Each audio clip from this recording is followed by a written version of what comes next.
Something so out of the ordinary. How are you laying me down to a dead and buried on the edge of your night?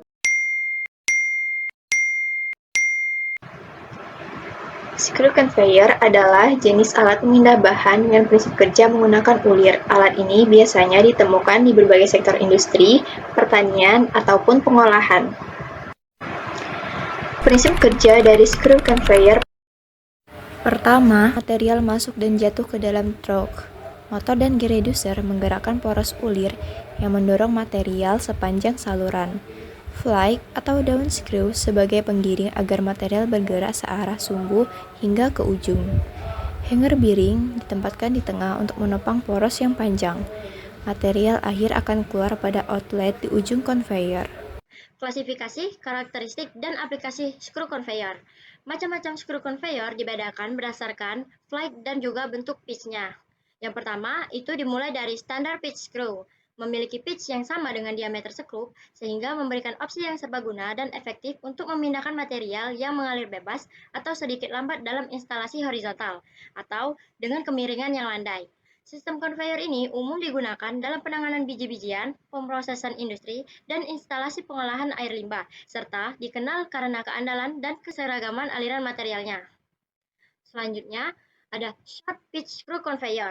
Dengan jarak hanya 2/3 diameter skrup, dirancang khusus untuk digunakan pada conveyor dengan kemiringan yang curam, vertikal, atau beban tinggi.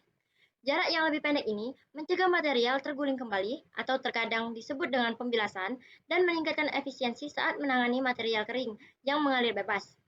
Ideal untuk mengumpan atau elevator vertikal yang digunakan dalam operasi konstruksi dan pertambangan. Selanjutnya, ada half pitch screw conveyor yang memiliki pitch yang sama dengan 1/2 diameter skrup. Variasi ini optimal dalam sistem conveyor skrup yang lebih curam, vertikal, atau miring untuk melawan gravitasi dan mempertahankan pergerakan material yang positif, terutama pada elevator auger vertikal, pembuang silo, dan peralatan pemberian dosis pakan. Jenis selanjutnya ada helicoid flight screw conveyor. Jalur helix dibentuk dari strip baja kontinu yang digulung dingin menjadi helix. Metode ini menghasilkan jalur dengan struktur yang tahan lama dan keras, cocok untuk produksi bervolume tinggi dengan biaya rendah. Helicoid flight screw conveyor unggul dalam memindahkan material semi-abrasif dan beraliran bebas seperti batu kapur, semen, biji-bijian, pasir, atau pupuk. Permukaannya yang diperkeras menggunakan keausan dan jalurnya yang mulus meminimalkan resiko residu dan kontaminasi produk, sehingga mendukung standar sanitasi OSHA dan FDA. Jenis selanjutnya yaitu ada cut flight screw conveyor, memiliki takik dengan jarak teratur di sepanjang tepi luar setiap jalur skrup, yang memungkinkan pencampuran, pengadukan, dan aerasi material curah yang lebih baik. Desain ini mengurangi pemadatan dan mendorong pencampuran yang merata, serta digunakan untuk menangani material yang rentan lengket atau menggumpal seperti kapur terhidrasi, susu bubuk, talk, atau bubuk farmasi. Masih banyak jenis-jenis screw conveyor lainnya berdasarkan bentuk flight dan juga pitch-nya, yaitu Halo semuanya, aku Pari. Di sini aku mau jelasin dasar atau faktor yang menentukan pemilihan alat pada screw conveyor. Yang pertama itu ada karakteristik material, mulai dari ukuran partikel, bulk density, sudut repose, abrasivitas, dan flowability. Nah, material ini biasanya diklasifikasikan menjadi 4 kelas, mulai dari yang ringan, free flowing, abrasif, dan sulit mengalir. Nah, contohnya itu ada bauksit dan pasir. Yang kedua itu adalah batas panjang dan kapasitasnya. Nah, biasanya screw conveyor ini memiliki panjang kurang dari 150 feet karena keterbatasan kekuatan poros dan koplingnya. Serta untuk kapasitasnya itu ditentukan oleh diameter screw, pitch, dan kecepatan rotasi. Yang ketiga itu ada gaya dan torsi.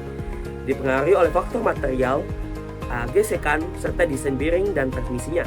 Nah, desain screw yang digunakan di screw conveyor ini itu ada 4. Yang pertama ada standar pitch, short pitch, cut flight, dan juga ribbon flight. Nah, selanjutnya contoh pengaplikasian screw conveyor pada industri. Yang pertama itu ada industri kimia. Nah, di industri kimia ini biasanya dipakaikan untuk memindahkan soda abu, garam, pupuk kimia, dan soda bikarbonat. Nah, screw conveyor ini cocok karena material ini bersifat granular atau bubuk dengan sifat free flowing.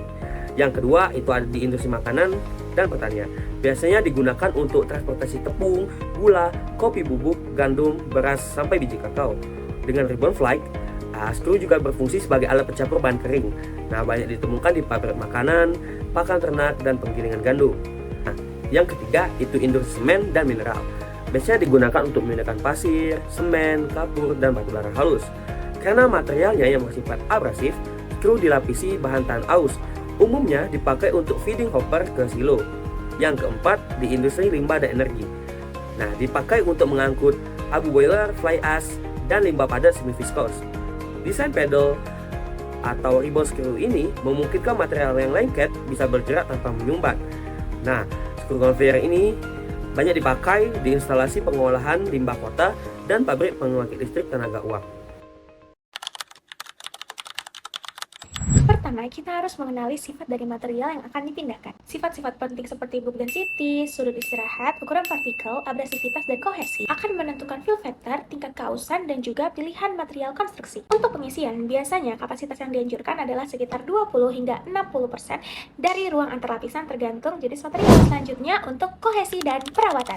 Material casing dan flight sebaiknya menggunakan stainless steel atau material high hardness jika materialnya abrasif. Pastikan sambungan, bearing, dan dimensi shaft memenuhi beban dinamis dan alignment, dicek secara berkala untuk mengurangi getaran. Tentunya, lakukan perawatan rutin dengan memeriksa clearance, kausan flight, seal housing, dan sistem inlet. Perawatan yang baik akan mencegah turunnya efisiensi dan mengurangi risiko kesehatan. Pada dimensi dan geometri, ada beberapa poin utama. Diameter screw akan mempengaruhi kapasitas. Pitch atau jarak antar flight biasanya setara dengan diameter. Flight yang lebih tebal memang lebih tahan aus, tapi membutuhkan daya yang besar. Radial clearance antara flight dan housing harus dijaga sekecil mungkin agar tidak terjadi kebocoran material. Kapasitas bisa diperkirakan menggunakan rumus sederhana, dan kecepatan pemutaran biasanya disesuaikan dengan diameter screw. Jika screw conveyor dipasang miring atau vertikal, kapasitasnya akan berkurang. Oleh karena itu, desain khusus seperti pitch yang lebih rapat atau kecepatan yang lebih tinggi sangat diperlukan. Perkiraan daya harus mencakup gesekan, elevasi, dan koreksi akibat sudut kemiringan. Pastikan motor diberi margin keamanan agar tidak overheat. Dan yang tidak kalah penting adalah keamanan. Yang pertama, pasang emergency stop di sepanjang conveyor. Yang kedua, semua bagian yang berputar harus ditutup dengan pelindung. Yang ketiga, gunakan prosedur lockout or take out sebelum perawatan. Last but not least, jangan biarkan operator berdiri dekat inlet saat mesin dinyalakan. Jadi intinya, rules of thumb ini membantu kita merancang screw conveyor yang aman, efisien. Sekarang kita masuk ke bagian perhitungan pada perancangan screw conveyor. Pertama, kita pahami rumus dasar perhitungan screw conveyor. Kita mulai dari penentuan dimensi utama, yaitu diameter screw atau DS dan diameter poros atau DP yang dinyatakan dalam inch. Selanjutnya, kita akan tentukan pitch screw atau P yang umumnya disamakan dengan diameter screw untuk standar awal perancangan. Bila panjang poros penggerak diketahui, kita bisa menghitung jumlah flag dengan membagi panjang total poros dengan panjang satu pitch. Setelah itu, kita juga perlu menghitung kecepatan dorong muatan yang tergantung pada kecepatan putaran poros atau N dalam RPM. Nilai-nilai inilah yang akan menjadi dasar perhitungan kapasitas, kecepatan, dan kebutuhan daya screw conveyor. Kita masuk ke perhitungan kapasitas screw conveyor dalam satuan feet cubic per jam. Kapasitas dapat dihitung dari perkalian luas penampang material yang terisi, kecepatan axial screw, dan densitas material. Namun karena tidak semua ruang terisi penuh, maka kapasitas harus dikalikan dengan faktor pengisian atau fill factor sesuai jenis material. Semakin besar diameter screw dan semakin tinggi kecepatan putaran, maka kapasitas juga semakin meningkat. Tetapi efisiensi pengisian akan menurun jika RPM terlalu tinggi. Berikut adalah perhitungan kecepatan putar screw conveyor atau RPM. Kecepatan ini menentukan seberapa cepat material bergerak sepanjang conveyor. RPM ditentukan berdasarkan diameter screw, sudut kemiringan, dan sifat material agar tidak terjadi kerusakan material atau slip. Dalam praktik industri, setiap ukuran diameter screw memiliki rentang RPM yang direkomendasikan untuk menjaga efisiensi dan menghindari degradasi material. Langkah selanjutnya adalah menghitung daya penggerak total yang diperlukan untuk meminta screw conveyor. Rumusnya adalah daya total sama dengan HPF ditambah HPM dikali FO per E, di mana HPF adalah daya untuk mengatasi gesekan, HPM adalah daya untuk memindahkan material, FO adalah faktor beban lebih, dan E adalah efisiensi penggerak. Perhitungan daya ini sangat penting agar motor yang digunakan mampu bekerja tanpa kelebihan beban, serta menjaga umur operasional peralatan. Akhir kita terapkan semua konsep tadi pada studi kasus perhitungan. Misalnya sebuah screw conveyor dengan pitch standar akan memindahkan 36.000 pound per jam material dengan berat jenis 60 pound feet kubik dan tingkat pengisian penampang 30%. Conveyor juga harus melakukan mixing menggunakan cut fly dengan satu mixing pedal berpitch 4 balik 45 derajat dan waktu pengadukan minimal 40 detik. Maka kita hitung kedua hal penting. Pertama, kecepatan putar atau RPM yang dibutuhkan agar kapasitas terpenuhi. Kedua, panjang minimum screw agar material dapat bertahan cukup lama selama proses mixing. Dan dari penghasilan perhitungan itu, kita dapat memastikan bahwa desain yang dapat dibuat memenuhi kapasitas, waktu tinggal, dan kebutuhan daya yang sesuai. Kesimpulannya, screw conveyor adalah alat transportasi material yang efisien, sederhana, dan dapat diandalkan untuk memindahkan material curah. Perancangannya perlu memperhatikan kapasitas, pitch, kecepatan, kemiringan, serta karakteristik material untuk meminimalkan kehilangan energi dan meningkatkan umur pakai. Dengan penerapan rules of thumb yang tepat, sistem dapat bekerja dengan optimal, hemat biaya, dan mudah dalam perawatan.